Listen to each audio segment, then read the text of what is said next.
All right. It is Winning Women's Wednesday. It is. Good morning, everybody. Good morning. And I definitely have some winning women here today. And I will just be I'll ride shotgun. You know what? I'll just hop in the back seat and just hang out. There you go. There you go. We are excited to have the president of MetroTex with us today. Hello, hello. Hello, Ashley Yeah. Gentry. Thank you for being here. Thanks for having me. This is exciting. Awesome. And technically, this is our second time. So we did the road show with Yep. you You did. at Michelle's right. other gig. We did at our MetroTex meeting on the panel. It was I'm always here. Yeah. Right? Just tell me where to go. Yes. I Yes. love it. that. Love that. Those are our people. Yes. Yes, that Oh can my just God, show yes. up. Yeah. Thank you. Yes. Thank you. A willing spirit. That's what we call it. I love that. That Yes. that's a nice way of how my mom would describe me, right? Well, and I love the fact that, we can improvise and we can call an audible and it just works. Yes. You know? I love an audible. Because how many times, so last week, Wayne was here. And so I don't know. It's like with Ashley, I invite her and then she thinks Wayne's going to be here and then he's not. And then she thinks he's not going to be here and he is. I love the surprises. It keeps Yeah. me on my Yes. toes. Yes. Absolutely. And, really, where's Wayne? Should be. Where's Wayne? One never knows. We just need a T-shirt. And Winning Women's Wednesday, Where's Wayne? That has legs. It flows. Yeah. I think it's beautiful. I mean, that's like 5 W's. That's some serious alliteration. Yes. I like Which- it. Big word, Rick. Yeah, I'm a word nerd. Okay. I like it. I don't look like it, but yeah. So I'm also a spelling Nazi and a grammar Are Nazi. you? Yes. Oh, yeah. Oh. I could see that. It just kills me. Yeah. Okay. But Good to I know. keep it inside. Huh. So, yes, I will be spell checking everyone. I'm a little nervous now. Oh, don't be nervous. Every time I write a post, now I know he's going to be looking at it. Oh, my goodness. I'm going to stop tagging you. Okay. We are wrapping up May, which is Mental Health Awareness Month. So thank you for being here for that. Of course. What's the Oracle got for us today? So, today, let's see here. It says, she means business. Yes, she does. How can female entrepreneurs overcome adversity? And the quote is, do not wait for leaders. Do it alone, person to person. Nice. I like that. I like that. the don't wait. Yeah, definitely. Definitely. Because so many folks, it's like I find that a lot of folks, they need permission. Yes. Yes. Ashley's like, I don't need permission for shit. Yeah. Now I think it's fear. It is. It's fear-based. It's imposter syndrome. It's being afraid to fail, and it's all of those things. Which again, I think for women specifically, we are wired differently. Some people don't want to necessarily talk about that there are differences in how we're wired and our hormones and all of those things. For sure. But it's also our superpower, right? Absolutely. And and women have I think a far superior amount of emotional intelligence that's just natural, right? And so, but that can also be our worst criticism of ourselves when nobody else sees us in a certain vantage point. And we've got this negative loop that's consistently going in the back of our minds. And for me, breaking, some of those barriers was the key to my success, realizing that the way I negatively see myself is not how the world positively sees me. And in fact, those things that I think are negatives, again, are my superpowers. And that was a really amazing mindset shift for me going into that mental health portion of making sure that I'm surrounding myself and with people and coaches that help me make that shift, because I didn't do it by myself. And that was a real transition point in my early 30s to where I'm so excited about my 40s because I kind of know who I am now at this point, and I'm excited to see that next iteration, like we were talking about, what that looks like. That's incredible. What do you think was most instrumental in getting you there? Again, realizing that I don't have the answers and I need to find more rooms where maybe there are people that can help me find those answers. And of course, I'm president of MetroTex Association of REALTORS this year. I'm also an independent brokerage owner, second generation realtor. And all of those things are great, but they're titles, Right. And so those titles can be fleeting. And for me, it was trying to find somebody to help me really unpack why I think certain things about myself, why I have these self-limiting, belief systems and everything else. And honestly, the TRLP, or Texas Realtors Leadership Program, I didn't know that was going to be the environment in which it reshaped that for me. In all reality, I looked at it, I saw some dude that I was like, if that moron can do this leadership program, well, I'm going to do it, and I'm going to show him that I'm going to be better graduate of that leadership program. There you go. Which was funny, that was the driver. And so I just signed up not even knowing what that program was going to be. And I remember we did a thing with Dizzy Dick, and he gave everybody a card, our own little piece of note card, and you had to walk around the room. And then we had a class of about 28 people, and I'd only gone through the ropes course and done some other things with them, but we'd already bonded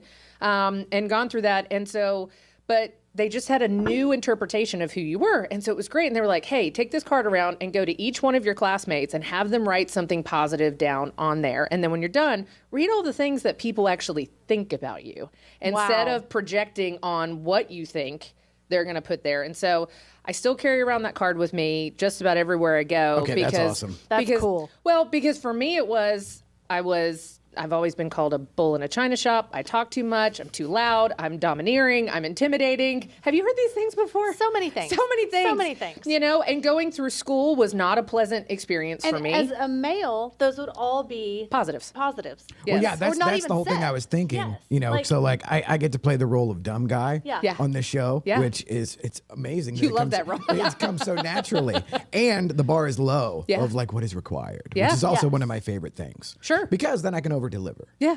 Theoretically. Theoretically. So I'm sitting here thinking, and I'm listening to you or whatever, and like the last time we talked or whatever, I'm like, wow. And we were thinking about TRLP. I'm thinking, man, she probably kicked ass on the NAR spokesperson training day. Yeah. Because that was one of those things where it's essentially you're getting put under the microscope in front of everybody.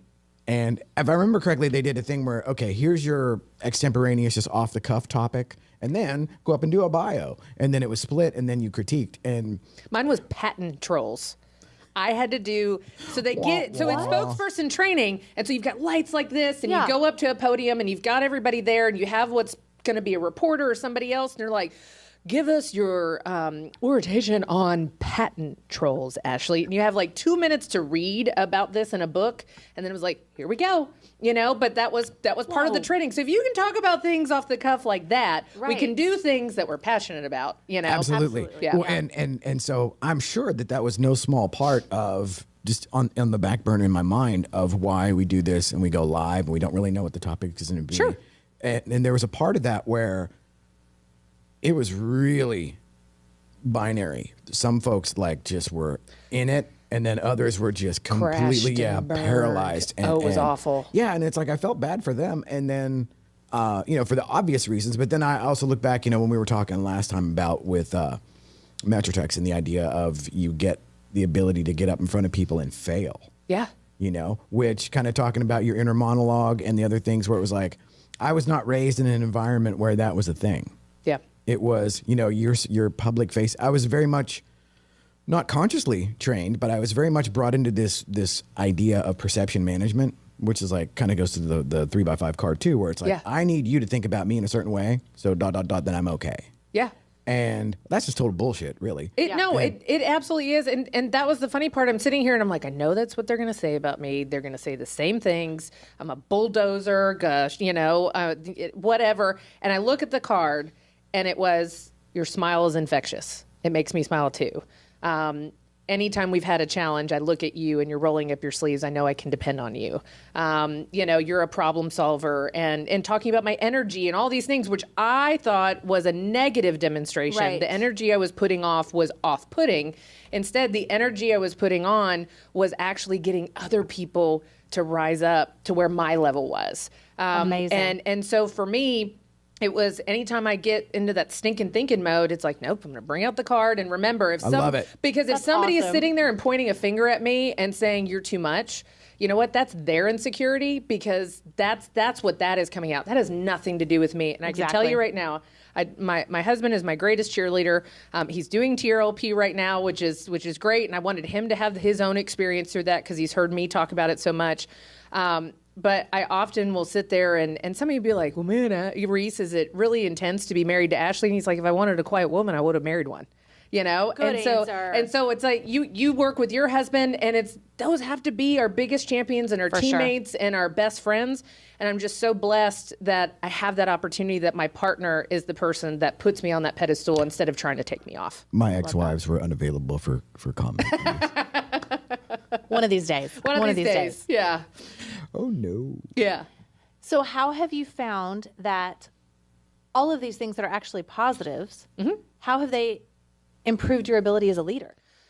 Yeah, so there's a lot of different things. Like if I'm just looking at even my ability to impact my clients, I've had, real estate is challenging no matter what market you're in, because Amen. You get to see 'Cause it's people.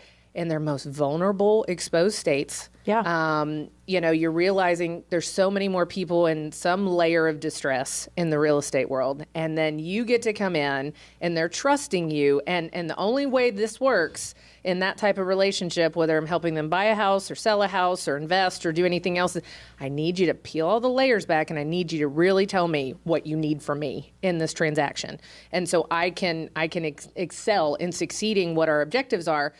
But a lot of times that's mending a broken person. They're afraid to be vulnerable. They're afraid to be vulnerable. And I've had clients who have literally come to me and said, your spiritual gift is to help broken people through real estate.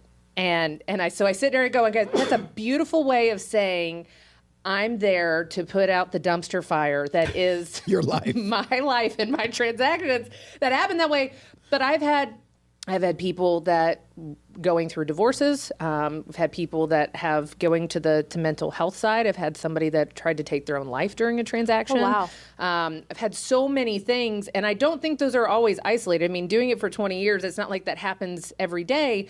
But you just realize the more people are letting you behind that threshold of their door. So that lets me lead them in those circumstances, because that positive energy demonstrating that I can roll up my sleeves and I can do this, and they look at me and they have faith that I'm going to carry them through this.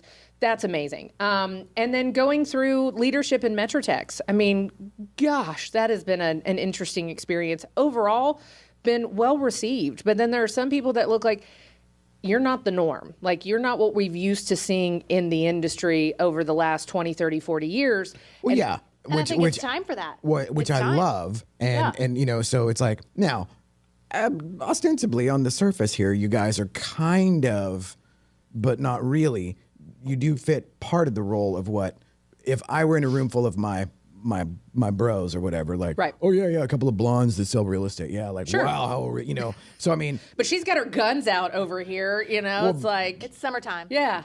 But kind of what you were saying about, they don't see it they see the stereotypical thing. Yep. Where it's like, and in a lot of instances, they've only ever interacted with somebody that was like either a trophy wife, the one that would do like one transaction like every 9 months or whatever.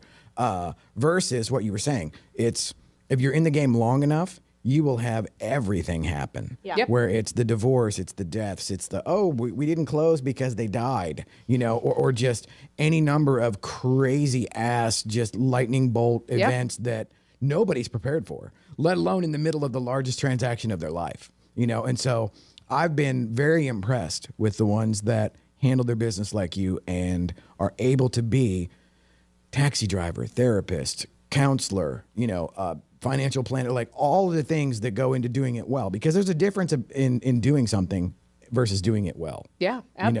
Absolutely. And I think, going through MetroTex leadership has actually taught me more about myself than the real estate world, because that, your clients, while they're a client for a lifetime, right? It's not a divorce at the closing table. Right. They do kind of come in and out. Absolutely. As far as how much interaction you have. How many times have you had a client when you close and it's all done, they're like, but I miss talking to you every day. Oh, I know. I've gotten that text. I miss you. I miss you, because we're so embedded in each other's lives for so long. And then it's like you're extricated out, and I got to go help the next person now. And I have to invest in 3 others of you right now. Yes. And so I can't, so going through that. Here, have these Cutco knives. Yeah, exactly. Shout out to John Israel. Yes. Mr. Thank you. Yes. So, but for me in the MetroTex, it hasn't been, and again, real estate is not transactional when you do it correctly, but there are still the ebbs and flows of what that looks like It's in still a a transaction. It's still a transaction. Yes, of course. MetroTex has been a bigger life cycle of doing these things. And so, we've built a building. We went through COVID. We were virtual for 3 years. We've gone through, Justin's our new CEO. So we had an interim CEO, Roxy Glenn, who was absolutely amazing. But going through all these transitions, yes. But going through all these transitions as a leader of the organization, sometimes I was told when I started my leadership journey on the executive team, I was told, the most disappointing thing you'll realize is that you are just a figurehead, that you're just a bust on a podium. And I'm sitting here going, I don't want to be.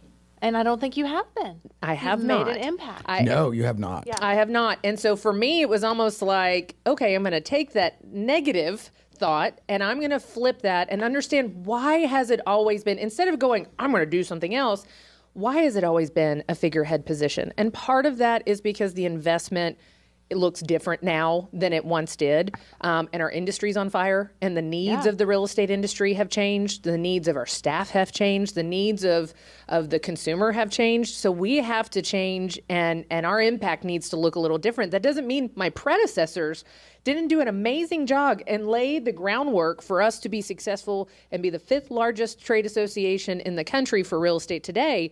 But it did have to change, just like being a realtor today looks very different than it did in 1985. By the way, that's when I was born. So that's where that year came from.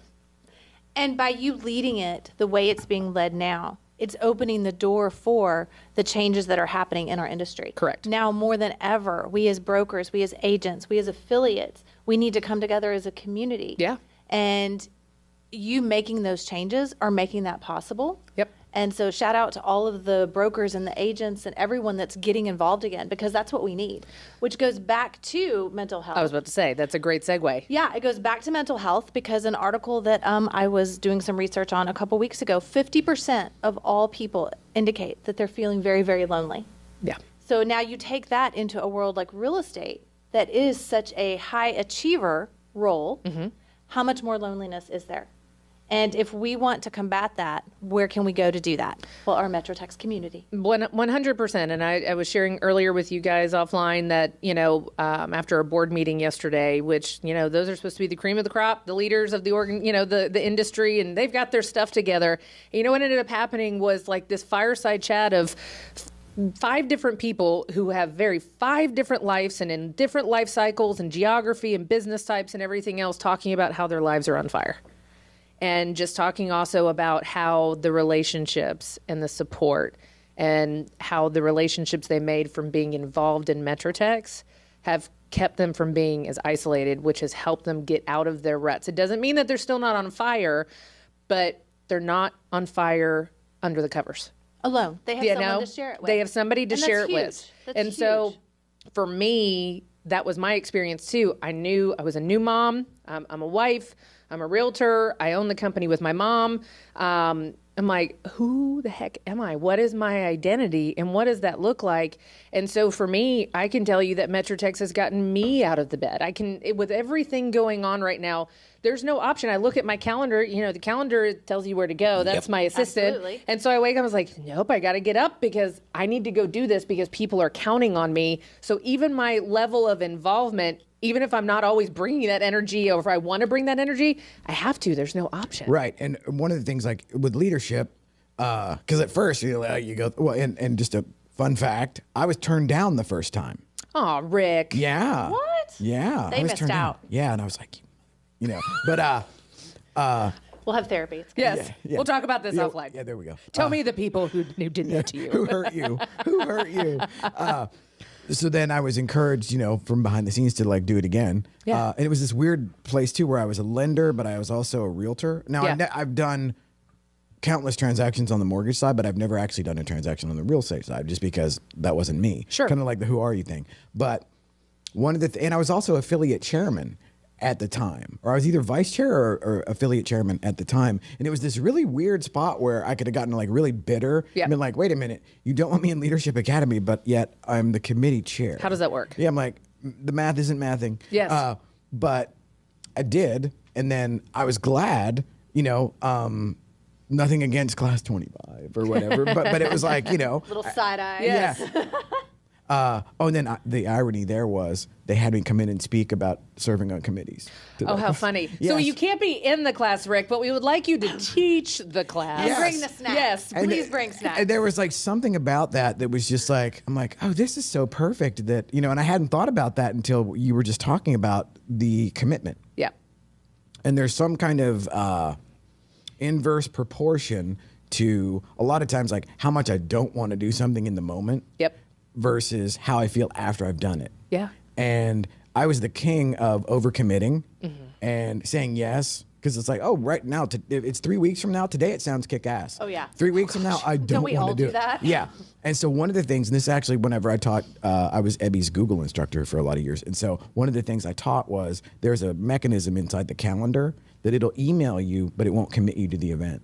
And I was like, that was a lifesaver. Yeah. It was like everything was there because it was the opposite was also true. There'd be things where like if you tell me today, I'm like, that sounds dumb, and then 3 weeks from now, I'm like, oh shit, that thing's right around the corner. I'm just gonna pop in. Yeah. And so that freed me up where I wasn't overcommitted. But then when I actually hunkered down and like leadership, where you're like, wait, a whole Friday where we put our phones in a sack and like what? Oh, that was my husband this morning, by the way. We've got all these fires going on because we also have an asset management, property management division of our company, and he runs that. I call it asset management now because it's a different mindset, Yes. right? And so he primarily runs that while I run the sales portion of the business. And he just looks at me going in the driveway at 7:30 this morning. This is the last thing I need today, Ashley, is an all day where I can't do work and everything else. And you know what? He said that his first day too, and he called me on the way home and he was like, it was so much fun. And it was a welcome distraction. And so I even called him on the way and I said, you okay? He's like, I'm going to be fine. It'll actually probably be a good thing because I'll gonna get have the a work great done. day. Yeah. I'll get the work done, right? But I think the biggest thing is it's not busy work though, and people need to understand that. I don't just fill my schedule Right. to fill my schedule. But it's different stuff. It's maybe speaking to the leadership class or doing a podcast or talking to, a newspaper to dispel all the rumors that are going on and make sure we get to control the narrative. For sure.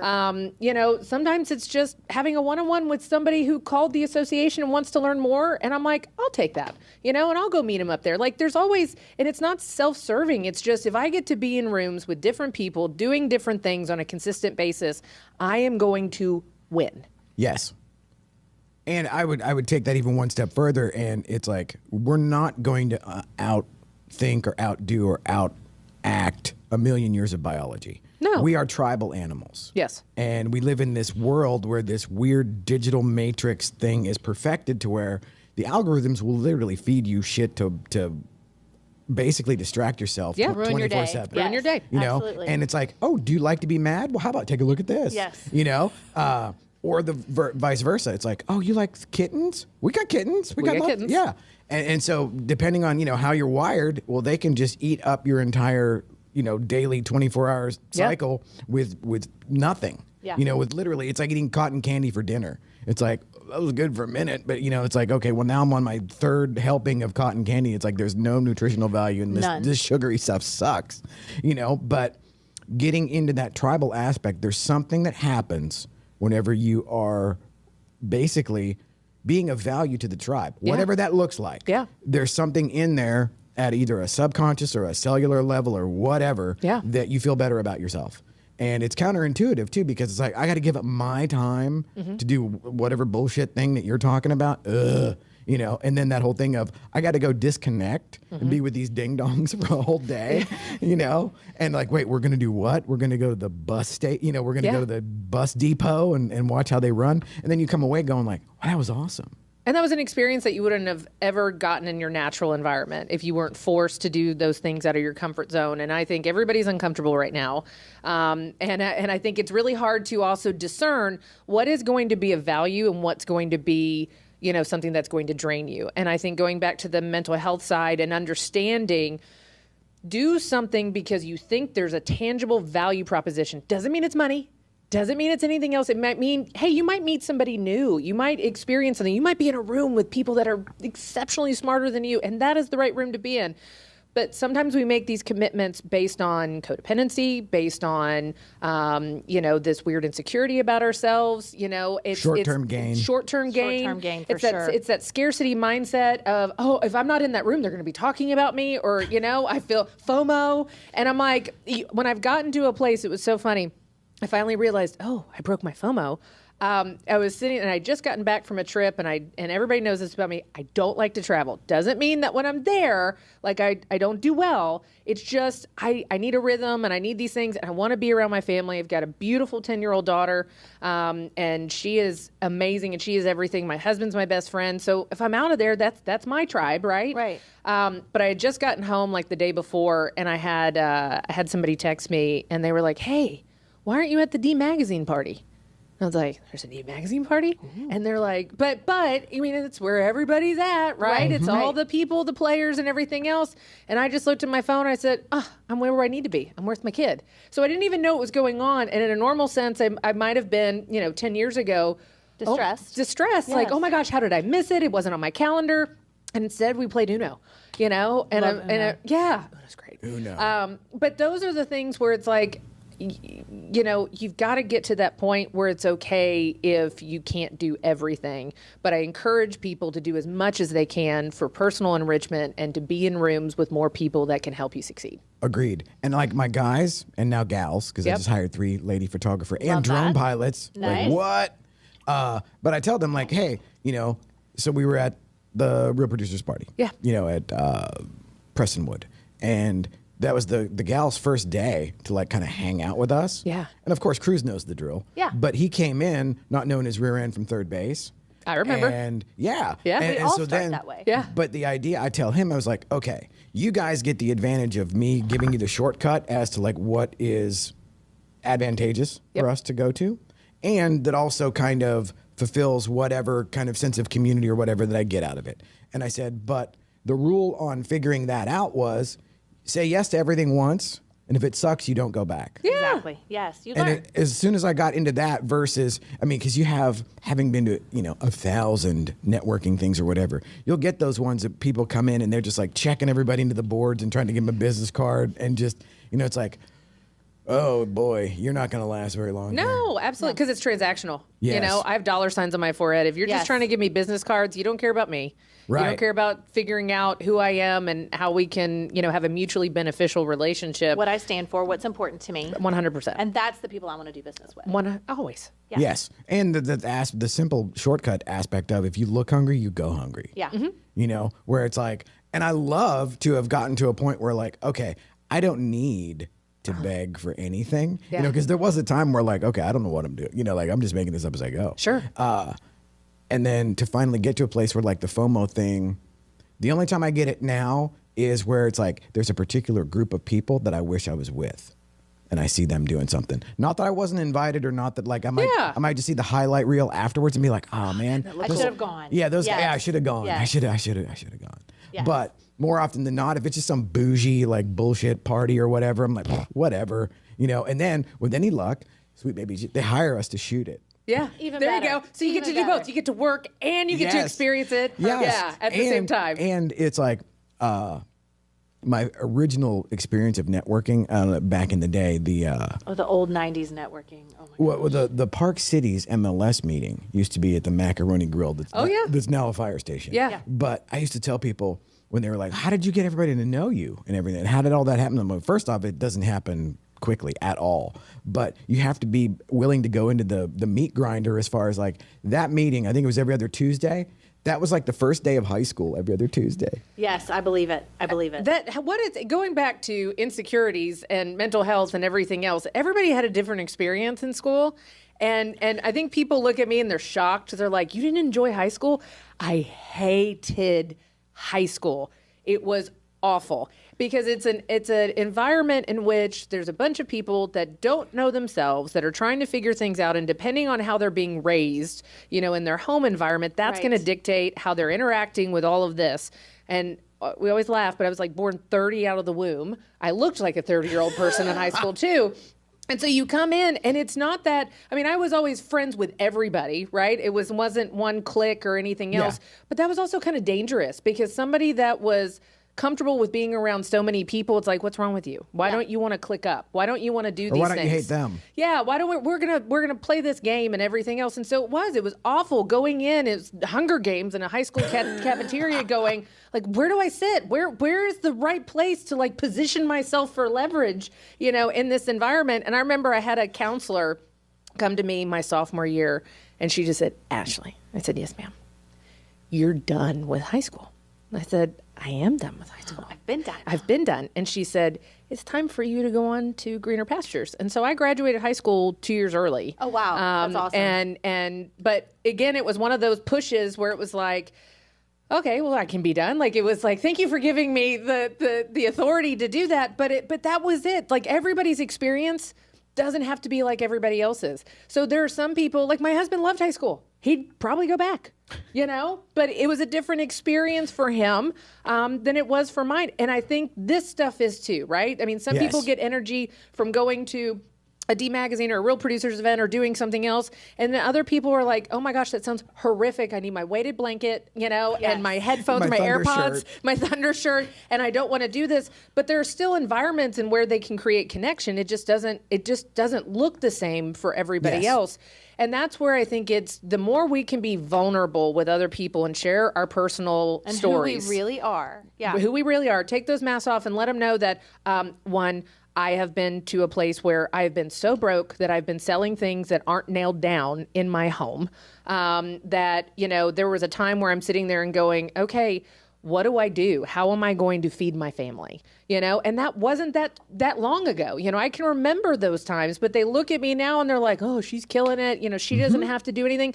I literally had to suck on a tailpipe, for a good portion, and I was successful in the beginning of my career. And then there was a weird time period in my life where I wasn't successful and I had to reinvent myself, hence going through TRLP and doing all of those things. And it is so humbling, but then it is also invigorating because if you can eat dirt and come out the other side, if it happens to me again, I will win again. Yeah. But I have to share those stories because there's other people that are failing and that they need to know that winning is right on the other side of this failure. And that's where I see we as women not doing as great of a job. Correct. Because once you lift yourself up or once someone mentors you, bring someone with you. Awesome. And we do not do as good of a job of that as we should. That was a question I asked my daughter. She's had some great experiences on Broadway and she's doing all of these things and I'm so proud of her. Yeah. But one of my questions was, her roommate is her college roommate. And I asked her, what can you do now to help Natalie? Yeah. And I don't know if she needs it. It's not my industry or anything like that. But that was my first question is, okay, great. Now, how are you going to get Natalie there too, if that's what she wants? Yeah. Because that's, at the end of the day, what we have is how we've treated people and the impact that we've made.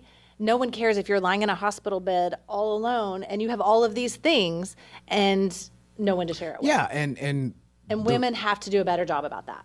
And so like you guys have this interest, like for me, the perspective is very interesting because like even now my Instagram feed is nothing but hustle porn. And I mean, there is like just 24 grind, grit, 24 hours a day. But you thrive on that. You enjoy it. Yes. And there's an element where I would say like, okay, yes, I have the confirmation bias of actually now having, some level of success or whatever. Like I'm not worried to get groceries today. You know what I mean? Yeah. Which, but true story, when COVID happened and real estate was shut down, I had been... So the precursor to this studio was actually a partnership I had in Frisco. And I'd worked for 6.5 months on that. And I gave away deals and I gave away clients to focus on that. COVID happened and that put that place out of business. Yeah. So and fast, I'm I sure. literally had $600 liquid, to where like if you put a gun to my head and said like, give me $700. I can't. Like, well, would you take 6? But I did the Ashley thing. I literally... having been a nerd my entire life or whatever. And my mom told me in my 30s that I was able to get out of school early, but she told them no. Yeah. Oh, there you go. She didn't you needed a little bit more, Rick. Well, no, she was like, there was no way in hell I was letting you just run the streets all day, every day. Like a wild animal. And I'm like, okay, that's actually valid. Yeah. Okay. Makes sense. Yeah, that's probably the wise choice. But I was selling collectibles on eBay right out of the gate. And I literally had the mindset shift of, you know what? The hell with this. I will sell everything I own. My condo's paid for. I'll sell everything I own. Then I'll sell the condo and I'll live in my car. I don't give a shit. And then I'll have, if I sell everything, and Which is trendy, by the way, now to like live in a van. Live in a van. I was not looking to glamorize the van life. Yeah. But there was that aspect of like, you know what? I don't really give a shit now. And it's like, this is what I'll do. be okay. Yeah. And because the whole time ever since getting out of the mortgage world, my philosophy has been, as long as I don't have to go get a real job and sit in a cubicle. Right? Anything but that. That's the biggest thing. And so I go back to when you were talking about, I get to shoot this event and hang out with my friends at the same time. That's how I felt about bartending. I bartended at night and did real estate by day. Because here's me. I don't necessarily want to go pay to hang out with all of these people. I want them to pay me, and Even I still better. get to hang out. And so concerts, working at an Irish pub, doing all these things. And yes, I drink on the job, and that's a TABC no-no. But for me, that was like, okay, I get to do both. I get to have a good time, and I get to be paid really well, by the way, because obviously I can sell ice to an Eskimo. And fun fact, that's how I met my husband. I was his bartender at a biker bar. I love that. Yeah, I know. And so it's funny, and they're like, do you tell your daughter that it was a biker bar? I'm like, yeah, how cool is that?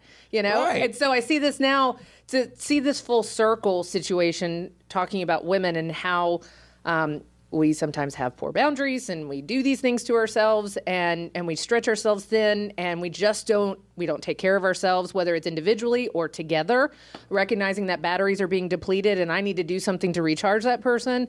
But it was like this full circle moment, realizing that I'm doing a good job, even though sometimes you think you're failing miserably with your children. We were watching, what's that movie with Reese Witherspoon where she goes to law school? Oh, Legally Blonde. Legally Blonde. So good. It's But that was such- right on the tip of my tongue. Yeah, I'm like, I can never remember what I'm talking about it. But I think my kid was probably like 6 or 7. We're watching it during COVID and everything else. And she just looks at me and, she goes, for those that have not watched that movie. Shame on you. Yeah, shame on you. Go watch it. so good. It's in my queue. It's in your queue. But this really awesome, energetic, beautiful woman who loves to wear pink and is in a sorority and everything else is graduating from college, and her boyfriend who's is going to law school, and that's just not acceptable because he's going to break up with her because she's just not Harvard Law School material. She's not the type. She's not the type. So he needs to go find the archetype of what his family wants for him, even though they were madly in love and she thought he was going to propose. So instead, she's going to win him back, and she's going to be that person that he needs. I'm going to go to law school. And so my daughter looks at me and she goes, she doesn't need him. Exactly. And I just looked at her and I said, tell me more. And she goes, he doesn't really love her.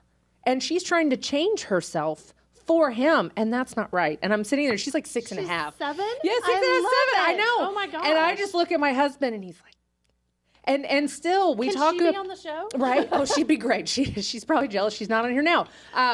But it's those things, and it's like I have a little mirror in front of me. Exactly. And that little mirror is showing me that I am doing right, and I'm empowering. If I can empower my 6-year-old to have that healthy self-image and those boundaries at that age, what can I accomplish? And these women that are out in my ecosystem that didn't sure. get that intentional wisdom or that relationship from their family or from something else, it's not too late to be able to have those intentional conversations and impact on people too. And change the world. Okay, why not? Change the world. Change love the it. world. Yeah. Don't leave a legacy, live one. And I think that's the biggest thing too, is Yeah. that we're all like, I want to build so I can leave something when I'm gone. Why don't you have something now? Why don't you embody living that legacy so those around you can be impacted and do it while you're still here? Yeah. Yeah. Yes, I was late to the game, but I love that. Yes. Yeah. I love it. And I'll say this and shut up. The last thing on earth that I ever thought that I wanted was like my little cadre of strays that now work for me. Love it. Where bringing them along, and like Cruz has been with me for 3 years. I know. I remember the first day you met him. Yeah. Yes. Yeah, I was there. Yes. Yeah. And oh my God. Wow. Okay. That just Isn't it so weird? Like how many Yes. things have happened in like just other comes people's full life, and you're like, circle. I was like, yeah, I was there, man. Love that. Yeah. Love that. wow. Yeah. That's Okay. what community's about. It is community. Okay, well then I'm done. My mind has just been totally blown because I was like, wow, there was some sort of coherent point in there, I think. But now You're empowering their lives. You're Yes, creating that empowerment. legacy for them to live too. But the fact that it all just came full circle and you were there that day, and Yeah. I'm like, whoa, okay, yeah, Hey, that's. what a way to wrap up Mental Yes. Health Month on this Winning Women's Wednesday. I love it. Thanks love for it. joining us. It was awesome. It was Yes, awesome. Thank you. Thank you. Thank We you. should do it again one day. Yes. We should. Or just hang out. I like that too. Yeah. Either way. And we do it on. content. We need Content. We need Okay, content. sorry. We'll have a Thank film you. crew when Yes. we hang out. Yes, so there you go. break the fourth wall. Yes. Absolutely. Yeah. Well, thank you. And Peter will take us out now. Awesome. And we are done.